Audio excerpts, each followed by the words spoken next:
नमस्कार मित्रों, आज का एपिसोड बायजू पर। बायजू के बारे में कोई नहीं जानता है। 2011 में बायजू रविंद्रन जी ने अपनी पत्नी दिव्या गोकुलनाथ के साथ इसकी स्थापना की और एजुकेशन टेक्नोलॉजी के क्षेत्र में भारत का सबसे बड़ा यूनिकॉर्न बन गया और इसने सफलता के वो झंडे स्थापित किए जो किसी और शिक्षण संस्थान स्थापित नहीं कर पाया था। उसकी तुलना नहीं की जा सकती है। लेकिन कुछ नई खबरें आई हैं और हमारे बहुत सारे मित्रों ने आग्रह किया कि एस्ट्रोद्यम की तरफ से या अपने लोगो शास्त्र की तरफ से आप बायजू का विश्लेषण कीजिए, उसकी विफलता का। आप लोग जानते हैं कि एस्ट्रोद्यम ने कॉर्पोरेट सॉल्यूशन के क्षेत्र में अपने झंडे गाड़ लिए हैं और वह मुकाम हासिल कर लिया है जो कोई भी ज्योतिष वास्तु न्यूमरोलॉजी की संस्था हासिल नहीं कर पाई है। हमने बड़े बड़े कॉर्पोरेट्स को उनके लोगों में परिवर्तन करके, उनके नाम में परिवर्तन करके, उनके प्रोडक्ट्स के ब्रांडिंग में परिवर्तन करके उनको बहुत ऊंचाइयों पहुंचाया है और आज हम किसी परिचय के मोहताज नहीं है। तो जब मित्रों का आग्रह आया कि बायजू का विफलता का कारण क्या है, तो हमने एक वीडियो बनाना चाहा। अब पिछले 2-3 महीनों से मैं काफी व्यस्त था, लगातार कई शहरों में वास्तु के लिए जाना होता था और समय की कमी थी। फिर नए वर्ष 2024 के लिए भविष्यवाणियां करनी थी। इस सब कारणों का थोड़ा सा विलंब हो गया, लेकिन आज बायजू पर विश्लेषण करेंगे। और एक और बात बहुत अलग टाइप की मैं बताना चाहता हूं कि बायजू की जब असफलता हुई तो मैंने व्यक्तिगत रूप से मिस्टर बी रविंद्रन या बायजू रविंद्रन से संपर्क करके उनको सोल्यूशन देना चाहा, लेकिन कोई सकारात्मक उत्तर नहीं मिला। क्योंकि देखिए, एस्ट्रोद्यम जो है केवल एक सॉल्यूशन हम दे रहे हैं, लेकिन हम देश के लिए चिंतित हैं। जो बड़ी बड़ी संस्थाएं हैं जहां बुरा हाल हो रहा है, वहां पर हम लोग खुद आगे बढ़ करके उनको सॉल्यूशन देने का प्रयास करते हैं, चाहे वास्तु, चाहे एस्ट्रोलॉजी, चाहे ये जो नया हमने प्रखंड बनाया है कॉर्पोरेट सॉल्यूशंस का, उसमें भी हमने बहुत कमाल हासिल किया है और बायजू को भी हमने हेल्प करना चाहा, लेकिन वहां से कोई भी हमें उत्तर नहीं मिला। तो अब बायजू पर चर्चा करते हैं।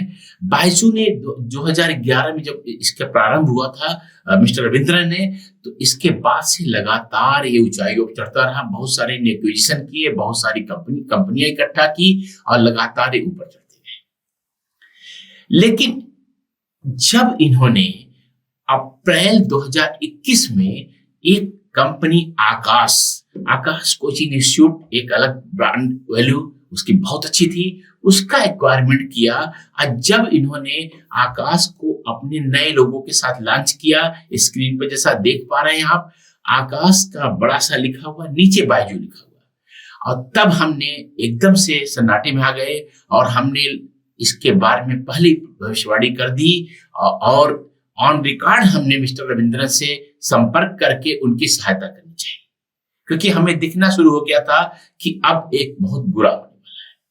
क्योंकि बायजू का जो ओरिजिनल लोगो है, हमारी जो यूनिक कॉन्सेप्ट है लोगो शास्त्र, जो कम से कम 10 लाख विश्व के कंपनियों के लोगों का विश्लेषण करके उसके संस्थापना की गई है, जो योग, तंत्र, ज्योतिष और वास्तु के सिद्धांतों पर आधारित है, अंकशास्त्र के सिद्धांतों पर आधारित है, रंग शास्त्र के सिद्धांतों पर आधारित है। उसके हिसाब से बायजू का जो लोगो था वह केवल नेट बेस्ड एक्टिविटीज के लिए था, जहां व्यक्ति से व्यक्ति का सामने जो है इंटरेक्शन नहीं होना था, संप्रेषण नहीं होना था।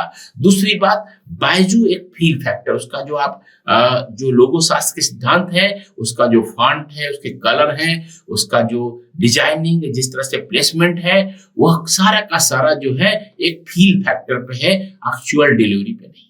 एक्चुअल डिलीवरी पे नहीं है तो बायजू का पूरा जो टेक्नोलॉजी थी वह नेट बेस्ड में हो सकता था, जहां व्यक्ति से व्यक्ति का साबका नहीं पड़ेगा। एक्चुअल डिलीवरी के समय मार्केटिंग में कर सकते हैं, लेकिन उसके नहीं कर सकते हैं। यह बात जो है जब आकाश कोचिंग इंस्टीट्यूट ने एक्वायर किया, इसके पहले जो भी रिक्वायरमेंट थे वो सारे के सारे बायजू की तरह ही थे, लेकिन जो आकाश कोचिंग इंस्टीट्यूट का जो कॉन्सेप्ट है, जो संकल्पना है, वह व्यक्तिगत कोचिंग की है, क्लासरूम कोचिंग की है, जो बायजू में नहीं था। ये दोनों जो अलग संकल्पनाओं की दो संस्थाएं जुड़ी जो है, तो यह अच्छा नहीं हुआ। यह बात हमने समझी और जैसा मैंने बताया मिस्टर रविंद्रन से भी हम संपर्क किया, लेकिन वहां से कोई सकारात्मक जवाब नहीं मिला। तो हमने समझ गया कि आगे गड्ढा खुदा हुआ है और न केवल बायजू बल्कि मिस्टर रविंद्रन भी इस गड्ढे में गिरे। आकाश कोचिंग इंस्टीट्यूट का जो पुराना लोगो था वह व्यक्तिगत इंटरेक्शन के लिए था, इसलिए बहुत सक्सेसफुल था। और हम जानते थे कि आकाश कोचिंग इंस्टीट्यूट, आकाश का जो सब्सिडियरी आज बायजू की हो गई है, वह लगातार चलती रहेगी। और जो इन्होंने दोनों मिला करके जब लोगो बनाया, तो एक दोनों जोड़ करके इन्होंने आकाश को लॉन्च किया, तो उसमें का पूरा जो था, उसमें जो पूरा का पूरा था कि आकाश को जो है बायजू से एनर्जी मिल रही है, अब बायजू अपनी एनर्जी दे रहा है।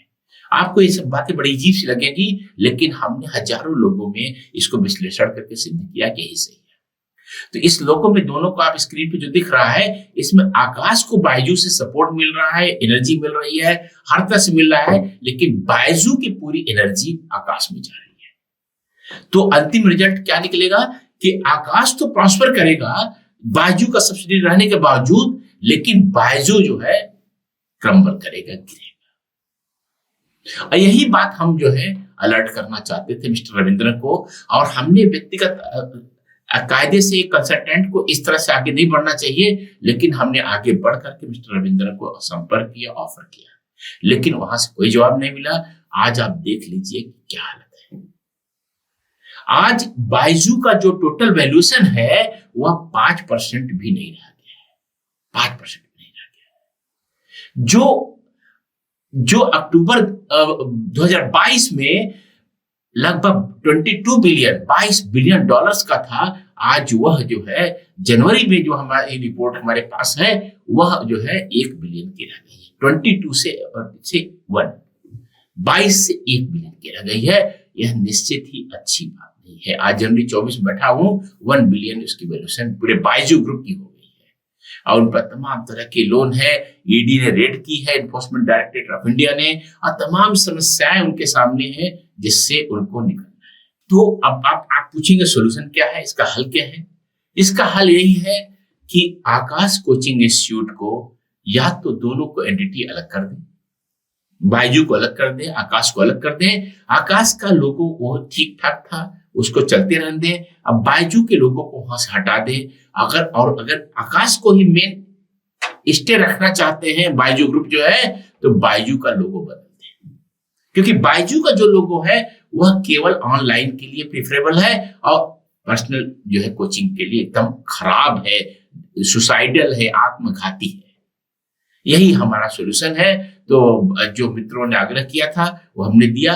और अगर आपको कोई भी किसी भी कॉर्पोरेट के बारे में अगर आपको लगता हो कि उसका चढ़ रहा है, उतर रहा है, और उसको लोगों शास्त्र के अनुसार से या अष्टोद्यम के अनोखे सिद्धांतों के अनुसार क्या होने वाला है, तार्किक क्या सहायता मिल सकती है, तो आप निश्चिंत होकर के हमें कमेंट सेक्शन में भेज सकते हैं। जब भी समय मिलेगा मैं उसका विश्लेषण करके आपके सामने पेश करूंगा। यह रहा बायजू का विश्लेषण। अगले एपिसोड में देखेंगे आप एक बहुत बड़ी कंपनी, कॉर्पोरेट जो भारत की है, उसका विश्लेषण। और मैं हूं आचार्य कल्की कृष्णन, अष्टोद्यम।